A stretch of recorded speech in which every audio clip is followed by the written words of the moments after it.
तो गोवत्स द्वादशी की कथा इस प्रकार है।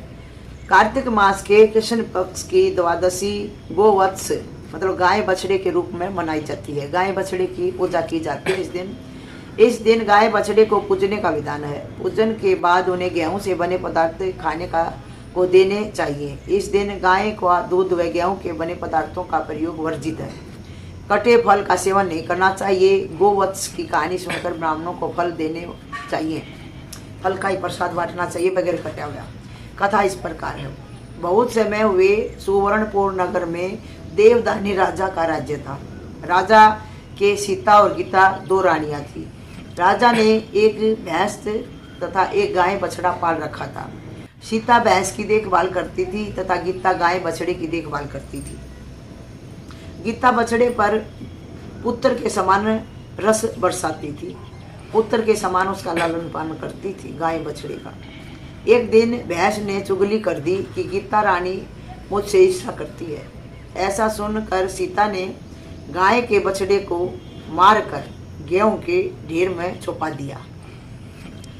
एक दिन भैंस ने चुगली कर दी कि गीता रानी मुझसे ईर्ष्या करती है। भैंस ने चुगली कर दी सीता से, तो सीता ने ऐसे सुनकर न और गाय के बछड़े को मारकर गेहूं के ढेर में दबा दिया।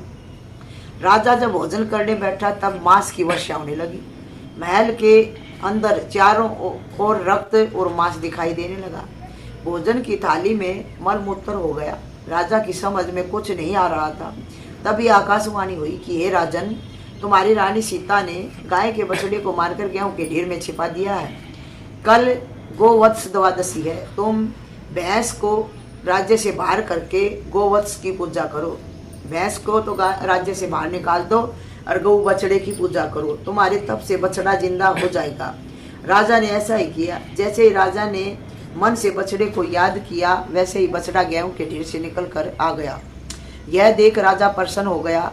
उसी समय से राजा ने अपने राज्य में आदेश दिया कि सभी लोग गोवत्स द्वादशी का व्रत करें, इसका पालन करें, गौ और बछड़े की पूजा करें। जब से यह गोवत्स द्वादशी का त्योहार के रूप में मनाया जाता है।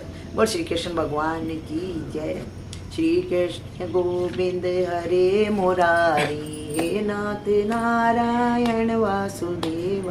श्री कृष्ण गोविंद हरे मुरारी, हे नाथ नारायण वासुदेव। बोल श्री कृष्ण भगवान की जय।